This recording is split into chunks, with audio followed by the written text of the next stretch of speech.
bom? Então você que está aqui nos visitando pela primeira vez, tem um presente especial lá para a sua família. Agora sim, nós vamos pedir ao Senhor a bênção sobre nós, sobre a vida do pastor Emerson. Deus, fala ao nosso coração, ministra sobre nós a tua palavra, usa o teu servo nessa noite como instrumento em tuas mãos.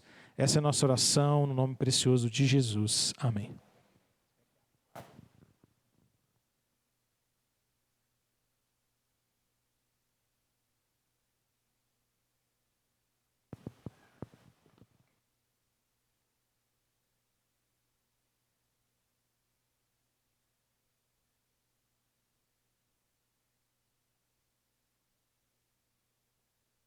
Meus irmãos, graça e paz. É sempre bom poder falar de Jesus. É sempre uma grande responsabilidade, não é?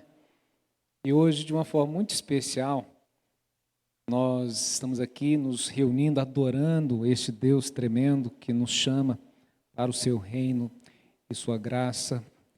Eu fiquei pensando, ao longo dos dias, desde que Felipe falou, você traz a palavra domingo? Eu disse, tá, você pode. Eu falei, fiz a matemática, quem é que ia estar pregando lá na igreja? Eu disse, não, é possível. Então tá, então você traz a palavra. Então tá bom. Esse é um grande desafio, a gente sempre começa a pensar, logo termina o sermão, domingo à noite, já o que nós devemos trazer para a igreja de Deus, em nome dEle, para alimentar o seu rebanho. Por isso eu disse, é uma grande responsabilidade, não é?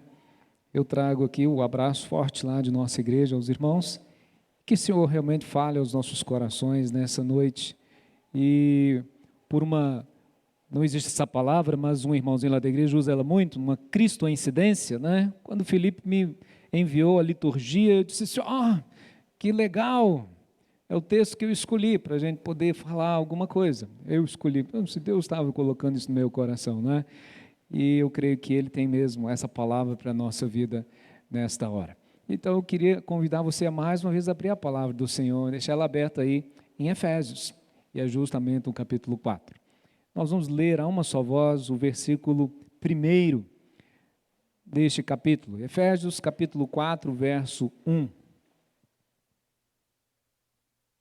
Eu peço à igreja que, mesmo assentado, leia juntamente comigo esta palavra do Senhor. Vamos todos juntos? Rogo-vos, pois, eu, o prisioneiro no Senhor, que andeis de modo digno da vocação a que fostes chamados. Vamos orar? Querido Deus, mais uma vez clamamos pela imensa graça do Senhor. Sim, fala conosco, porque o Senhor é Deus, um Deus que é vivo, um Deus que se revela, um Deus que comunica a sua palavra, os seus propósitos ao coração dos seus filhos, dos seus servos. E nesta noite nós pedimos mais uma vez, fala, Senhor, aos nossos corações, em nome de Jesus. Amém. Meus irmãos, em minha infância, aconteceu um fato bem constrangedor. No dito popular, uma saia bem justa, não é verdade? Eu estava rumando para minha casa e, de repente, num cruzamento, eu olhei assim à esquerda e vi uma jovem caminhando, assim, uns 500 metros, de distância. E eu imaginei que aquela fosse uma pessoa conhecida, uma prima, por causa da característica, cabelo longo, pretinho, assim, e eu saí a gritar e a correr atrás daquela pessoa, ei, fulano, e o nome dela é Norma, eu dizia, ei, Norma, e a pessoa não se mexia, não parava, não olhava, e continuou. Bom, certamente alguma coisa estava errada, mas eu insisti em gritar atrás daquela pessoa, ei, Norma, à medida que eu fui chegando próximo, eu comecei a gritar com menos intensidade e fui verificando, e de fato não era quem eu pensava. Ai, que vergonha. Eu me desculpei, disse, não, me perdoe. Achei que era uma prima. E nossos olhos, nossa mente costuma nos enganar assim, não é? Devemos ter muito cuidado ao chamar alguém na rua, não é verdade? Principalmente se ele não deu atenção, Melhor você parar logo na primeira vez. Foi este o fato que aconteceu na minha infância. E eu, por alguma razão lembrei disso nesses dias que eu estava preparando essa mensagem exatamente nesse texto que fala de um chamamento não como o que ocorreu com a suposta prima, não é? Um engano, um equívoco, mas um chamamento que é real, que é eficaz, porque é um chamamento divino, não é? Este texto que nós lemos fala a respeito de um chamamento, fala a respeito da vocação. Esta palavra, vocação, de origem grega, do verbo kaleo, né, em suas variações, o verbo significa isto: eu chamo, eu nomeio, eu convoco. Mas sim, cresce seu substantivo, como diz Paulo lá em 1 Coríntios 1, 26, irmãos, reparai, pois, na vossa vocação. Significa isso, essa vocação, esse chamado, esse convite. Como adjetivo é o kletos, né, significando o chamado, convocado, como Paulo utiliza em Romanos 1, 6, que ele diz, de cujo número sois vós, todos chamados para serdes de Jesus Cristo. Olha que interessante, esse chamado, e tem tudo a ver, né, com o que eu quero compartilhar com os irmãos, e principalmente com os nossos licenciandos. Esses termos quase sempre são empregados com o sentido de vocação, procedentes da parte de Deus. Deus que governa e rege todas as coisas e faz tudo para o louvor de sua glória. E faz muito bem. A carta de Paulo aos Efésios, nós vamos perceber que a vocação não vem de nós mesmos. Nós não nos chamamos, né? Ei, Emerson, tudo bem com você? Nós não faz isso. Normalmente esse chamado dirige a outro. É outro que chama. E é Deus que nos chama para o seu reino e sua glória. E nessa carta, Paulo está enfatizando o aspecto do chamado de Deus para uma nova vida. A vocação de Deus implica em nossa salvação por meio de Cristo Jesus. Efésios 1:4 diz que Ele nos escolheu, nos escolhe em Cristo. Ele nos chama para pertencer a Ele. Ele nos liberta do pecado, da morte em Cristo, nos dá uma nova vida. Efésios 2:5, você percebe isso quando Paulo diz, estando nós mortos, nossos delitos e pecados, nos deu vida juntamente com Cristo, pela graça, sois salvos.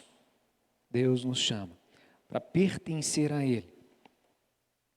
Deus nos chama, e isso nós vamos percebendo ao longo de toda a carta, esse chamado, as implicações desse chamado, tanto ali a partir do capítulo 3 até o último capítulo, capítulo 6, Paulo vai mostrar de uma maneira prática o fruto desse chamamento, desta vocação de Deus em nossas vidas. O que isso faz em nós, o que isso produz na nossa vida, não é apenas um entendimento, mas é uma mudança radical.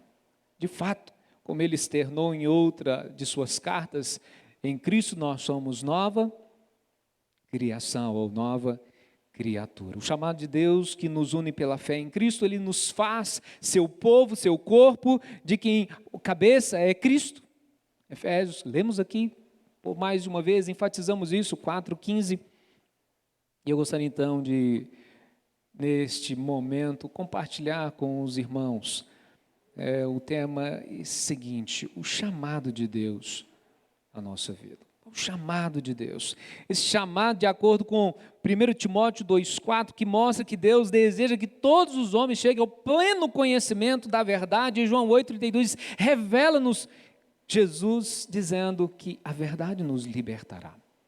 À medida que conhecemos a verdade, conhecereis a verdade, ela vos libertará. E mais adiante o evangelista João 14:6, mais uma vez Cristo dando-nos uma amplitude de tudo isso, ele diz, o Senhor, é o caminho, a verdade e a vida.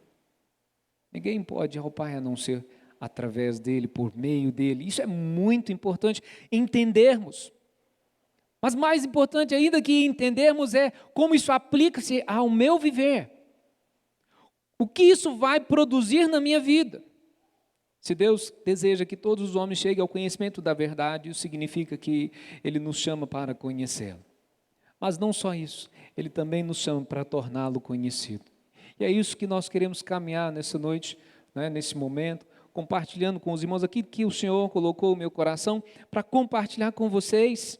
E certamente isso poderá ser compartilhado com outros, porque assim é a palavra da verdade. Não é algo que nós aprendemos, retemos apenas para nós, é algo que nós compartilhamos, sempre que Deus nos dá a oportunidade de fazê-lo, e Paulo insistia, isso deveria ser feito em tempo e fora de tempo. Isso a igreja não pode se esquecer, para isso ela foi chamada, não é? Então, a pergunta que surge aqui, conforme Efésios 4:1, Paulo nos exorta dizendo: eu, prisioneiro no Senhor, rogo, eu clamo, eu insisto, eu faço como uma súplica a vocês, que vocês andem de modo digno da vocação a que vocês foram chamados. Será que todos nós somos chamados para o mesmo mistério, para desempenhar o mesmo trabalho, o mesmo serviço ou função? Se você perceber na dinâmica da carta, em Efésios 4:11, você vai perceber que não. Naturalmente, Paulo está dizendo que o Senhor Deus é que nos concede esses dons, e dentro do seu chamamento, ele diz, aqui Paulo, ele mesmo concedeu uns para apóstolos, outros para profetas, outros para evangelistas e outros para pastores e mestres.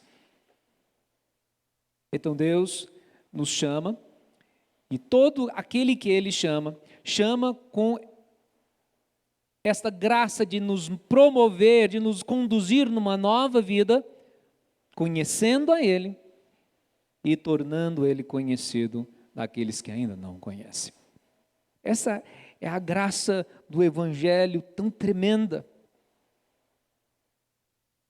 Todos os que são chamados por Deus, cada um de nós somos chamados para conhecê-lo e torná-lo conhecido, e isso pode ser enfatizado através de João capítulo 15, verso 16, em que Jesus diz: não fosse vós que me escolhestes a mim, pelo contrário, eu vos escolhi a vós outros e vos designei para que vades e deis fruto. Então, eu gostaria de destacar algumas coisas aqui a respeito do chamado de Deus, dirigindo a minha palavra às várias classes de pessoas que possivelmente nós temos aqui ou que nos acompanham através desta live ou deste culto na internet. De uma forma restrita, e eu peço licença aos irmãos para talvez falar um pouco mais disso, não sei, me dirigir aos irmãos licenciandos, o Douglas e o Yuri. Porque de todos que aqui estamos, esses foram chamados por Deus para um ministério específico. Não que os demais não tenham um ministério a que Deus os confiou. Mas o que eu falo aqui é a vocação de Deus aos pastores, aos líderes de Deus, à sua igreja. Qual que vai ser o resultado desse chamamento? Qual deve ser o resultado desse chamamento daqueles que são chamados para serem ministros do Evangelho, da palavra do Senhor? Se essa vocação tão ímpar, tão maravilhosa, do qual nós somos indignos, mas ainda assim Ele nos confia, por sua graça, pela obra de seu Santo Filho Jesus, por sua palavra e Espírito, andar nesta vocação.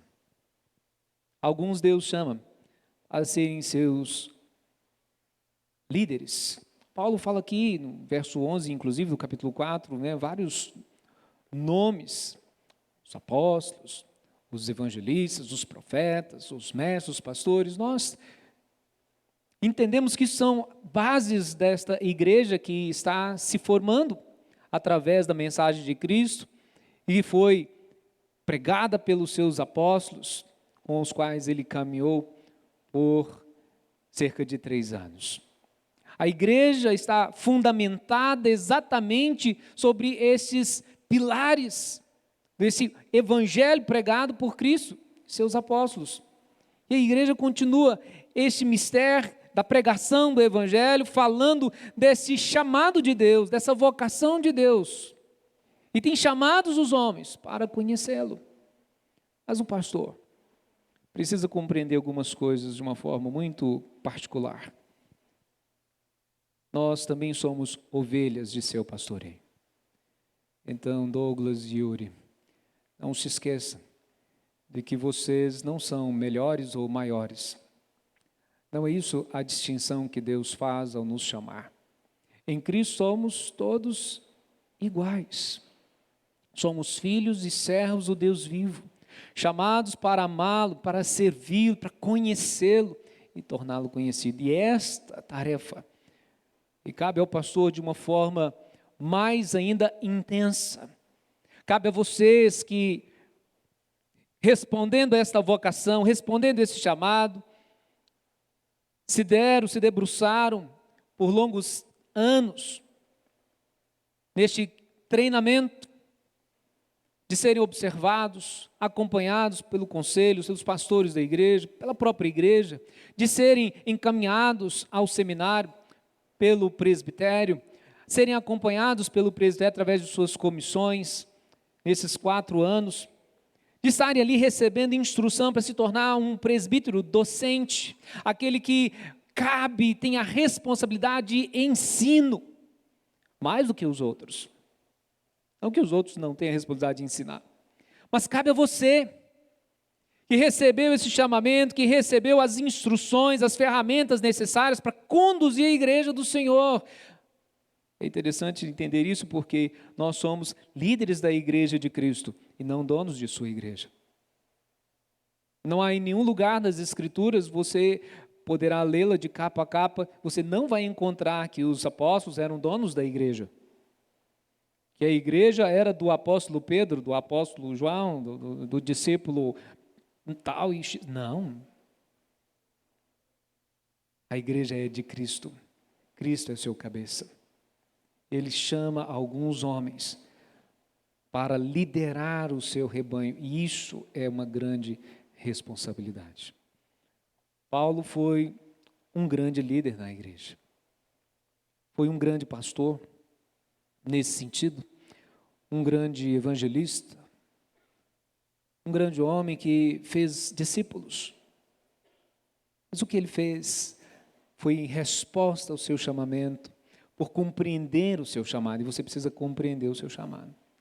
Entender que ele tem uma procedência, não foi fruto da sua imaginação, não foi um desejo simplesmente natural, humano, mas foi o que Deus plantou na sua vida.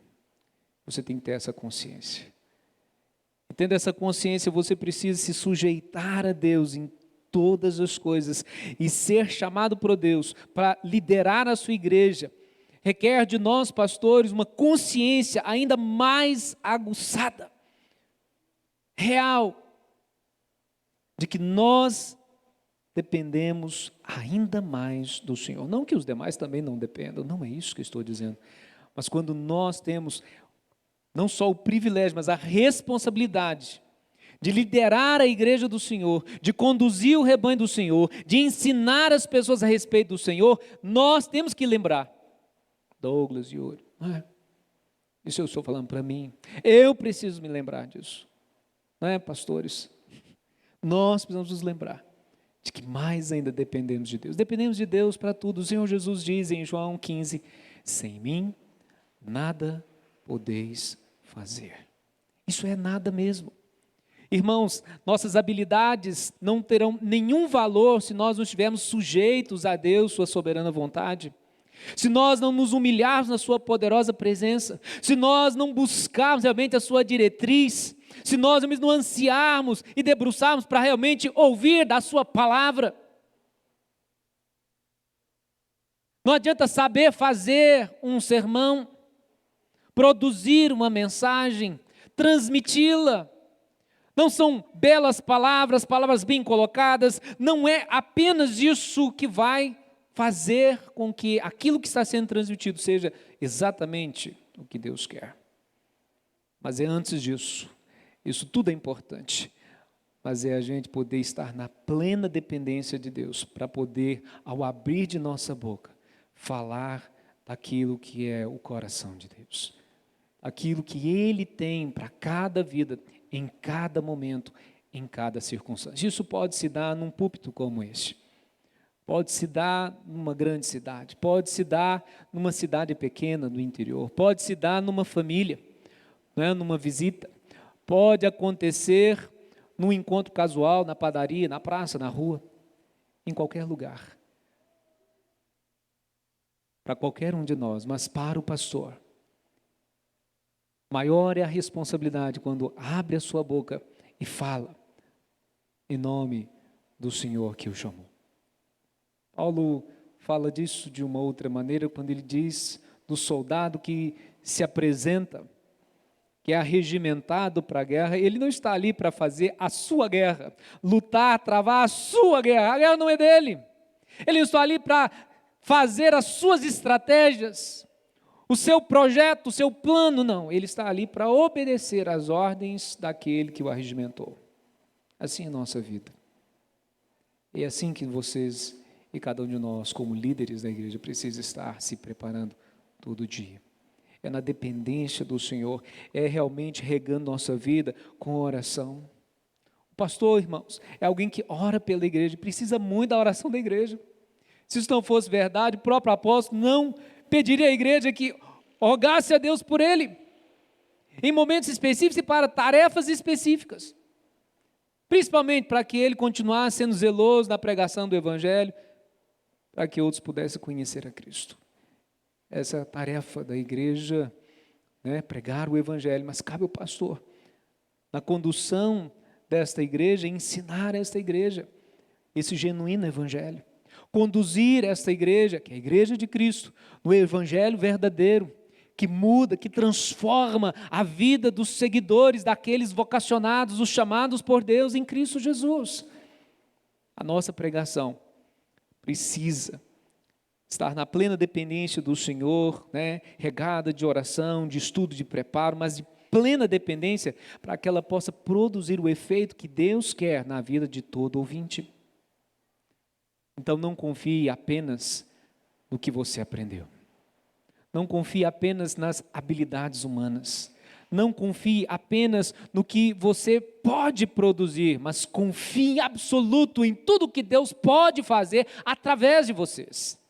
Toda vez que vocês se debruçarem sobre as Escrituras, para poder buscar o que Deus quer comunicar à sua igreja. Não é apenas o que Deus falou, mas o que Deus está falando, porque Deus continua falando. Deus continua revelando-se ao homem, através de sua palavra, e do Espírito dele que em nós habita, e nós pastores, precisamos estar na plena sujeição de Deus, para poder fazer isso com toda humildade, santo temor.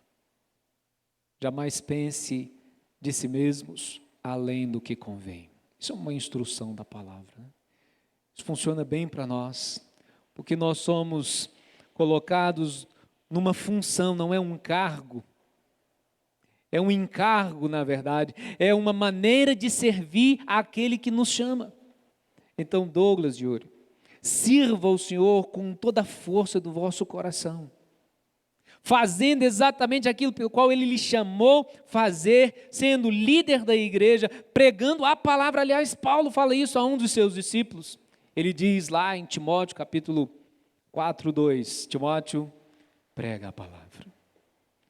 Essa palavra não seja uma palavra de filosofia, ela não seja apenas uma palavra de conhecimento, mas seja toda a palavra de Cristo, a palavra da verdade, uma palavra cristocêntrica, que Jesus esteja no centro, sempre, da palavra que você vai dirigir à igreja e vai dirigir as pessoas, porque Cristo é o centro de toda a palavra, Ele é a própria palavra, palavra revelada, palavra encarnada, palavra que dá vida. Então lembre-se disso, prega a palavra, insista, né, como diz Paulo aos seus discípulos ali, insista, seja oportuno ou não, pregue a palavra. Quando subir no púlpito, né, em temor, em tremor, prega a palavra. Não troque esse momento para fazer outra coisa. Prega a palavra. A palavra que dá vida. Todo o desígnio de Deus. É possível que a gente não consiga, ao custo de nossa vida, pregar toda a Escritura a uma comunidade, a uma congregação. É possível. Por mais anos que a gente fique numa igreja. É por isso que a cada semana, como a gente não sabe o dia de amanhã, a gente precisa depender de Deus e perguntar para Ele: Senhor, o que o Senhor quer falar com a tua igreja? Tem tantas coisas que o Senhor está falando, mas o que a igreja do Senhor precisa hoje? O que a igreja do Senhor precisa nesse tempo? Prega a palavra, Yuri. Prega a palavra, Douglas. A palavra de Cristo. A palavra da verdade. Em Tito 2:1, Paulo também faz uma menção ao seu outro discípulo, quando ele disse assim para Timóteo,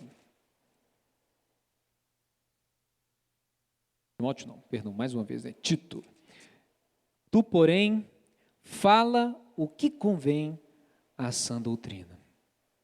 Porque nós, pastores, precisamos estar conscientes disso. Uma fé saudável vai advir, né? Ou provém de um ensino bíblico também saudável. Ou seja, imagine uma mesa, mas que não é farta. Antes, pelo contrário, é parca, é escassa de bons nutrientes. Imagine uma mesa que não tem essa qualidade, capaz de nutrir bem. Eu quero dizer que você não pode só dar pão e água, não é? Ou como Paulo disse, só leite. Mas você precisa dar, além do genuíno leite, uma comida sólida. Isso significa que a sã doutrina precisa acompanhar a vida de vocês na exposição das Escrituras. Para isso vocês se prepararam, vocês estudaram, e precisam mesmo se valer disso. E na dependência de Deus, usar essas ferramentas para nutrir um rebanho. Para ensinar as pessoas realmente a amar o Senhor Jesus, a terem suas vidas transformadas pela palavra do Senhor, a obedecerem o Senhor, a andarem nos seus caminhos, e a confiar e crer que essa palavra de fato, ela é plena, única regra de fé, de prática para a nossa vida, para todo o tempo. Não é apenas um pedaço dela, mas toda ela. E vocês, certamente, estão vivendo, juntamente conosco, um tempo em que isso tem sido bombardeado duramente. Por isso, prega a palavra. Não é? Pregue a sã doutrina de Deus, seja aquele que realmente fala no lugar do Senhor, a boca de Deus nessa terra. Em Romanos 12:7, Paulo nos adverte: aquele que ensina, esmere-se no fazê-lo. Então não sejam negligentes, não sejam relapsos nisso, antes pelo contrário, dedique-se. Não permita que todas as tarefas que cabem a um pastor possam sucumbir o seu tempo de ouvir o Senhor, de ler a palavra, não para simplesmente fazer um sermão, mas para se alimentar, porque você, se não estiver bem nutrido, também não vai conseguir nutrir outros. A palavra antes vai falar ao coração de vocês. Pode crer nisso. Quando eu, desafiado por Filipe de trazer a palavra, foi justa a pergunta que eu fiz mais uma vez, e como costumemente eu faço: Senhor, o que o Senhor fala ao meu coração para transmitir à sua igreja? O que eu posso falar da parte do Senhor para o Yuri, para o Douglas, naquele domingo? E Deus foi trazendo ao meu coração, à medida que eu fui estudando a palavra, essas coisas que agora compartilho com vocês. É um remember, né, para mim mesmo. Emerson, dependa de Deus o tempo todo. Emerson, não deixe de me buscar em oração. Emerson, não deixe de ler a minha palavra. Emerson, não deixe de obedecer a minha palavra. Emerson, não se afaste de mim. E assim é que Deus diz para cada um de nós e para os pastores aqui que estão nessa caminhada: dependemos do Senhor, não podemos sem Ele. Sem Ele será impossível produzir qualquer fruto que agrade a Deus. Talvez a gente pode até ter muito sucesso, confundindo inclusive a igreja com uma empresa, não é? Mas a igreja não é uma empresa, não é o marketing, embora ele tenha seu lugar, não é? Não são as coisas, mas é Deus, porque a palavra de Deus diz que Deus, que é o dono de sua igreja, é quem abençoa o crescimento de sua igreja. Então você precisa crer, nunca se venda a qualquer custo para que a igreja cresça. Simplesmente faça o que Deus lhe ordena, obedeça os mandamentos do Senhor, viva, ande do modo realmente digno da vocação que Deus conferiu a vocês, e vocês verão o fruto do vosso labor, dados por Deus no tempo de Deus. Nós não podemos determinar quantos vão se converter, mas nós podemos pregar o evangelho a todos com o qual a gente encontrar. Isso muda tudo. Quem vai trazer o fruto é Deus, porque Ele é o dono dessa seara. E é certo que nós nos alegramos com o fruto do nosso trabalho. Qualquer um de nós quer se alegrar com o resultado daquilo que produzimos de alguma maneira, que fizemos ou que empenhamos nossa vida. É verdade. Mas o reino de Deus, principalmente para nós pastores, temos que ter a consciência de trabalhar com zelo, com dedicação, com amor, sabendo que tudo depende do Senhor e todo resultado é Ele que vai produzir.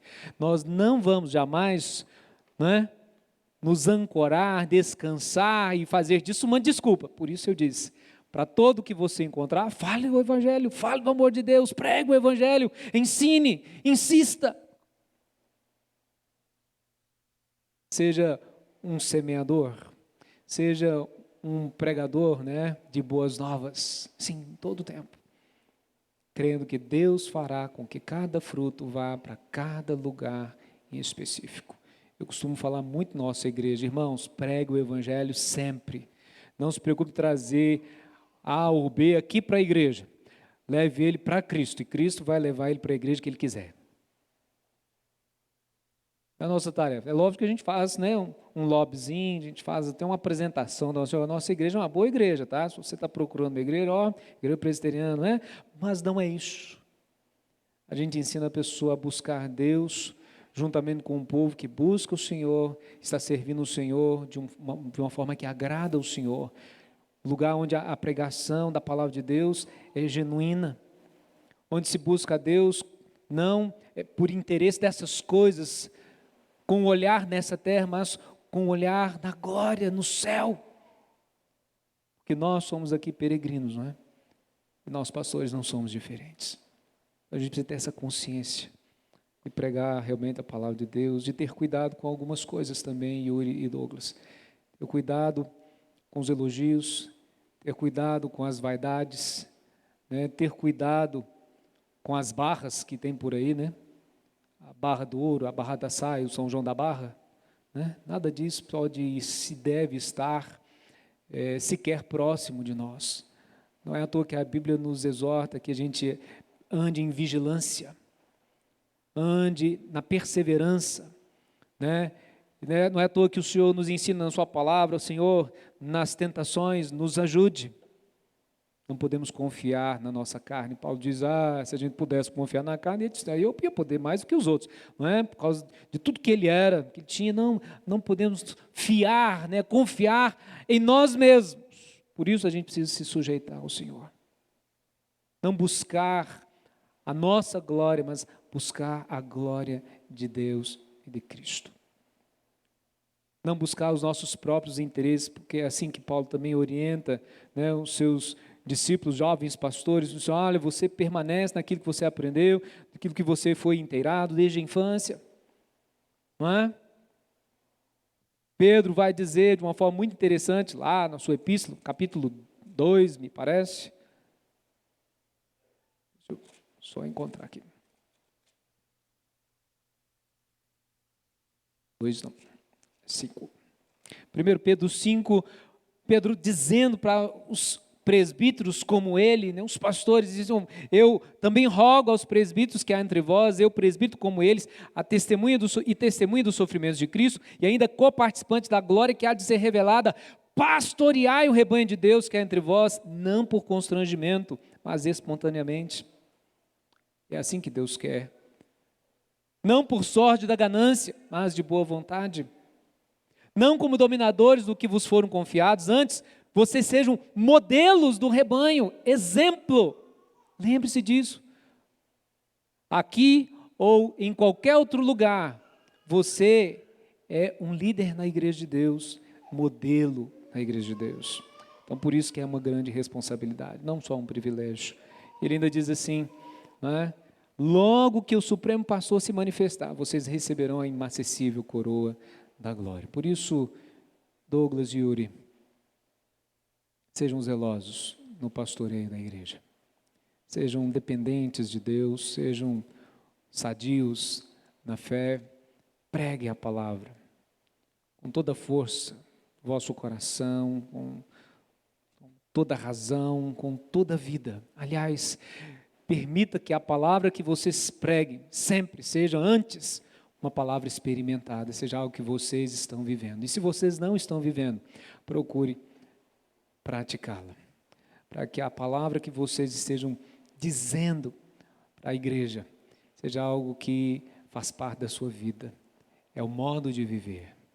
Ande do modo digno da vocação que você recebeu. E eu gostaria então de me dirigir também, e de uma forma mais breve, à igreja e àqueles que nos ouvem, que possivelmente ainda não compreenderam, não ouviram, não com os ouvidos, né, naturais, a chamada de Deus e ainda não fazem parte de sua igreja. Eu quero ainda me dirigir a vocês. A igreja, ande de modo digno da vocação a que vocês foram chamados.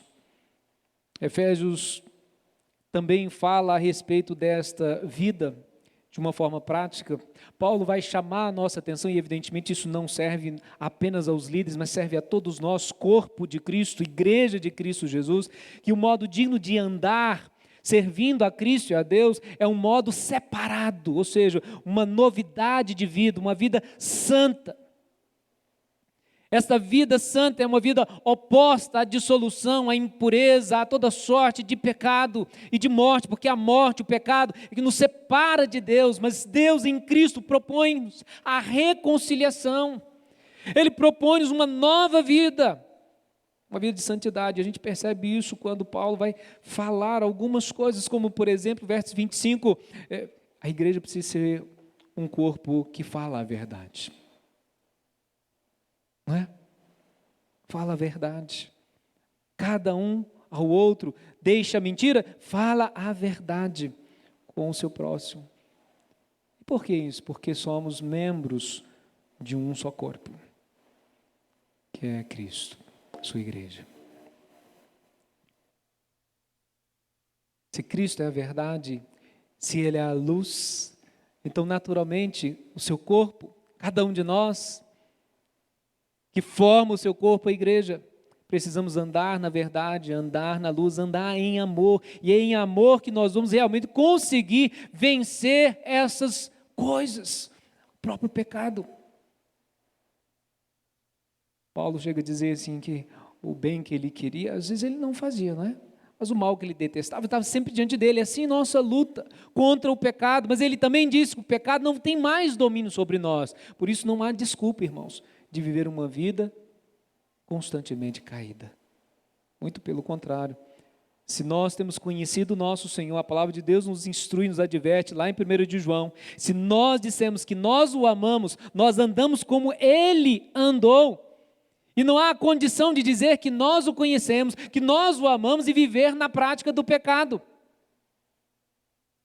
Porque nós fomos chamados para uma nova vida, uma mudança, uma transformação, e esta mudança por Cristo, ela nos conduz na verdade, no amor, para que a gente seja livre de toda ira e animosidade, para que a gente ande vigilante, não dando lugar à carne, ao diabo, não dando ocasião à carne, ao diabo, ao mundo. Nós temos inimigos, é verdade. A Bíblia diz, né? O diabo, nosso inimigo, como é que a gente vence ele?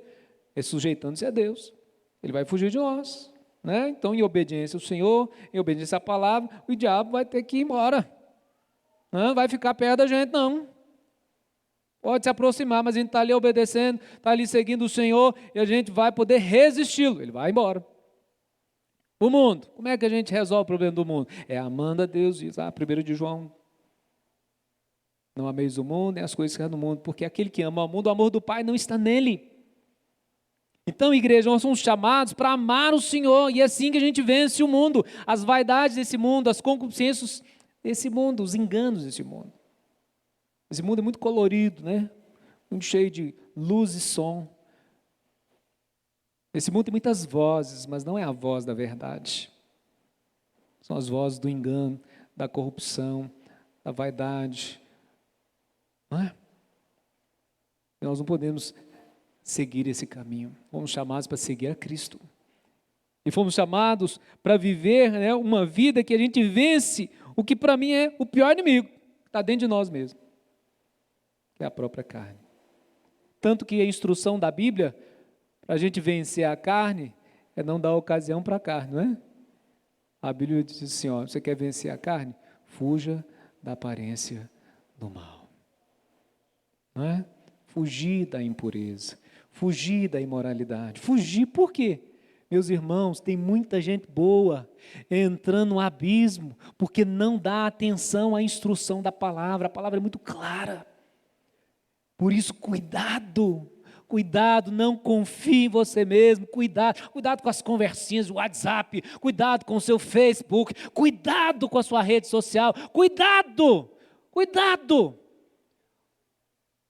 Pare e pense antes de falar as coisas. Sonde a intenção do seu coração, na sua mente, por que você vai dizer, fazer ou, né, sugerir alguma coisa a alguém. Qual a intenção que está dentro de você? Cuidado. Nós fomos chamados para ser diferentes. Nós fomos chamados para fazer diferença nesse mundo e por isso que a gente não pode dar ocasião a nós mesmos, à carne, ser guiados pela nossa vontade. A nossa vontade é corrompida. Nosso coração é enganoso. Nós somos, por natureza, assim. Mas Deus, por meio de Cristo, está mudando e moldando a nossa natureza para ser como Ele, Cristo, é. É por isso que a igreja responde ao chamado de Deus para uma nova vida. Uma ordem na vida como um todo, na família. Paulo vai falar aqui como que deve ser o proceder na família. As mulheres para com os maridos para com as esposas, os pais para com os filhos para com os pais, os servos para com os patrões para com os servos. Há uma direção de Deus. Se nós seguimos a direção de Deus, não tem erro, não tem falha. Dá certo. Sabe por que dá certo? Porque é a verdade que liberta a gente, é a verdade que guia a gente, é a sua palavra. E Ele nos chama para andar segundo a palavra dEle, não segundo os nossos corações, não segundo as nossas vaidades, não segundo os nossos planos, não segundo os nossos sonhos, mas segundo Deus instrui. É isso que Deus quer. Ele quer que nesta vocação, nesse chamado, você como igreja venha lutar e lutar veementemente contra os enganos, contra as trevas, contra a morte, o pecado. Por isso ele nos diz, aqui em Efésios capítulo 6, Paulo falando da armadura de Deus. Há um dia mau, há dias de provas, em que nós temos que estar vigilantes, dependendo do Senhor, mas também revestidos de toda a armadura de Deus, para a gente poder resistir, para a gente não ser abalado a nossa fé, para a gente não ser motivo de escândalo e tropeço para ninguém. Ele nos chama para essa realidade de vida nova. Ele nos chama para conhecê-lo, e quanto mais a gente conhece Deus, mais a gente é capacitado para andar conforme a sua vontade. Por isso o servo de Deus não pode deixar de ler a palavra. Às vezes ele não tem a responsabilidade de ensino como tem um pastor, mas ele tem a responsabilidade de conhecer Deus, para poder falar do Deus que ele conhece. E falar não só de cabeça, né, de memória, de mente, de decoreba, mas falar pela vida. Por isso que isso se torna prático. Paulo está falando, sede, pois, imitadores de Deus como filhos amados, ande no amor. O amor é Deus, Deus é amor. Se nós amamos como Deus ama, então vai ser muito propício e muito mais fácil amar, perdoar, exortar, corrigir, instruir na verdade, porque nós estamos andando na verdade. Mas se nós não nos apegarmos à palavra, se nós não lermos as Escrituras, se a gente for aquele cristão que atendeu o chamado de Deus, mas que não se alimenta de Deus, então dificilmente nós também vamos torná-lo conhecido. Nós vamos estar fazendo uma parte, respondendo uma parte do chamado sem responder a outra, né? A gente vai entender que Ele nos chamou, ó, beleza, ô Cristo, que bênção, o Senhor me chamou, eu estou aqui. Mas Ele não te chamou à toa, Ele te chamou para você ir dar fruto, Ele chamou para você ser testemunha desta verdade que você vive e deve viver. Essa verdade está transformando a sua forma de viver, o seu pensamento, suas atitudes, suas palavras, não é isso? E se você é testemunha dele, você também está, pela vida e pela palavra, pregando o Evangelho, testemunhando de Cristo Jesus, como ele nos ordenou em Marcos 16:15. Cada um de nós é testemunha dele, Atos 1:8. Cada um de nós, e em qualquer que seja a nossa Jerusalém, por onde a gente for, pela Judéia, pela Samaria, até mesmo os confins da terra, você é testemunha de Cristo, para pregar o Evangelho de Cristo e viver esse Evangelho por Cristo, para que outros conheçam esse Deus que você conhece. Essa é a razão do chamado da igreja. A igreja precisa viver em vigilância, em oração, em perseverança. Paulo nos adverte assim também na sua epístola aos Efésios. Por último, eu gostaria ainda de dirigir minha palavra àqueles que nos ouvem e que talvez ainda não receberam esta vocação. Olha, pode ser que hoje Deus esteja chamando o seu nome de forma particular e pessoal, porque é assim que Deus faz. Deus não chama um nome aleatório na multidão. Ele chama o nome de cada um daqueles que Ele quer chamar e que Ele elencou, elegeu antes mesmo da fundação do mundo. Deus, através da mensagem do Evangelho, que está em Cristo Jesus, propõe uma nova vida, o perdão de nossos pecados, uma transformação em nosso viver, nosso modo de pensar, de agir, de viver, literalmente, de viver. Então o chamado de Deus é também para aqueles que ainda não fazem parte do corpo, é um chamado para o arrependimento. Foi assim que começou o nosso. Lá atrás, quando nós somos chamados, Deus nos chamou para arrepender-nos de nossas obras mortas, de nossa autossuficiência, do nosso conhecimento, de nossa fé inútil naquilo que não salva, não redime, não faz nada, nos ídolos vãos, inúteis. Era a pregação de Pedro em Atos 3,19. Arrependei-vos, crede no Evangelho, convertei-vos. Essa conversão, naturalmente, nós não podemos produzir, mas é por isso que eu quero me dirigir a você, que ouve, mas que ainda não é um cristão. O Espírito Santo de Deus é aquele que interiormente faz com que esta palavra não só tenha sentido para nós, mas Ele promove essa mudança em nossa vida. É Ele que nos faz dar este passo na direção certa, que é Cristo, na direção de Deus o Pai. Deus chama você para uma nova existência. Deus não quer que você viva uma vida de pecados, uma vida separado dEle, uma vida longe dEle. Foi por isso que Ele enviou Jesus a este mundo, para ser a propiciação por nossos pecados.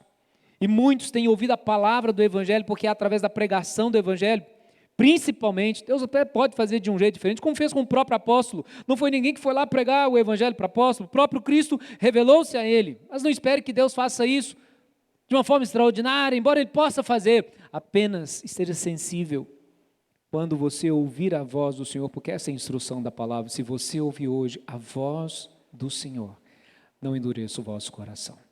É tempo de arrependimento. O mundo precisa reconhecer, o mundo no sentido das pessoas que ouvem o Evangelho de Deus e de Cristo, precisam se arrepender, precisam confessar seus pecados, reconhecer que a suficiência e a eficiência de nossa salvação está não no que podemos fazer, produzir, mas apenas no que Cristo fez e tudo aquilo que Ele nos ordena na sua palavra. É toda a sua obra. É a vida dele no lugar da nossa. Confesse a Deus o seu pecado. Se arrependa. Seja um imitador de Cristo, como um filho amado. Se arrependa de toda a sua história longe de Deus. Clame a Ele para que Ele possa completar esta boa obra, porque se você está me ouvindo, está entendendo tudo que a gente está falando até aqui, isso é um bom sinal. É um sinal de que Deus está chamando você para uma nova vida. Deus está chamando aqueles que Ele elencou para viver não só por meio de Cristo, mas viver para Cristo. É isso que Deus quer na sua vida, na sua história. Deus está chamando você para uma nova realidade. Uma vida que abandona, o pecado que nos afasta de Deus. Paulo fala disso aqui também no capítulo 4, no sentido que quanto ao trato passado, a gente se despoje do velho homem que se corrompe segundo as concupiscências do engano, mas se renova no espírito do nosso entendimento, que a gente, você, que está sendo chamado por Deus, está entendendo que Deus ama você, você possa clamar a Deus para que Ele possa lhe ajudar a ser um homem novo, revestido, criado segundo Deus, em justiça, em retidão, procedentes da verdade. Se você então entende, compreende essa mensagem, faça essa oração: Senhor, complete a tua boa obra em mim, porque é isso que está escrito: aquele que começou a boa obra em vós, há de completá-la até o dia de Cristo.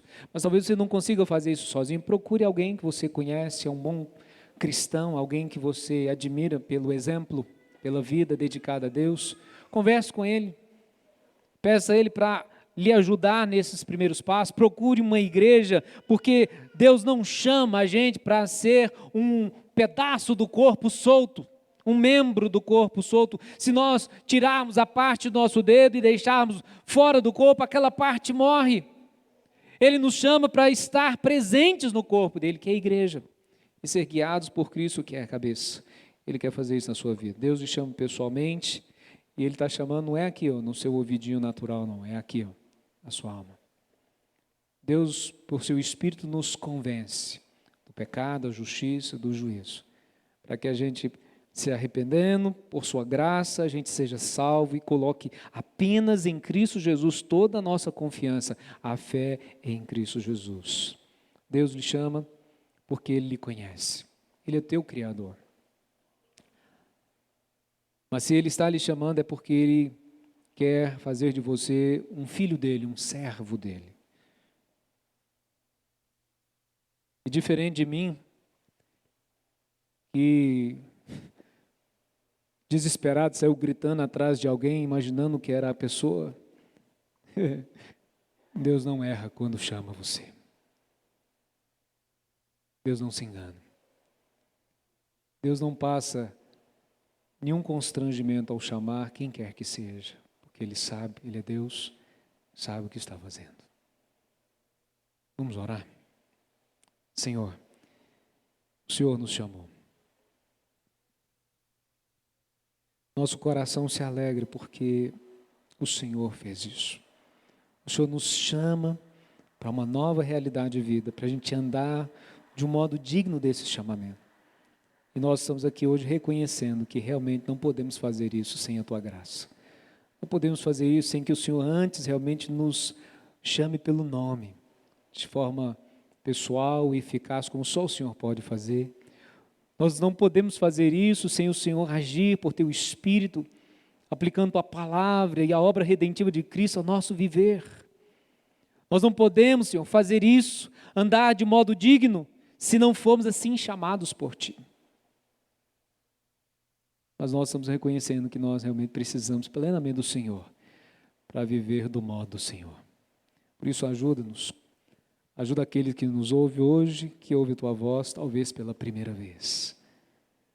Senhor, ajuda aqueles que hoje, como igreja do Senhor, já responderam ao Seu chamado, mas que precisam, Senhor, ter essa consciência de amar o Senhor ainda mais e intensamente, profundamente, para poder estar realmente andando de modo digno. Ajuda aqueles como o Yuri, como Douglas, como a mim, como qualquer pastor, qualquer servo do Senhor que o Senhor elenca, chama para ser líder na Tua igreja. Senhor, ajuda a gente a viver à altura do Seu chamamento. É a nossa oração que lhe fazemos e já lhe agradecemos no nome de Jesus. Amém.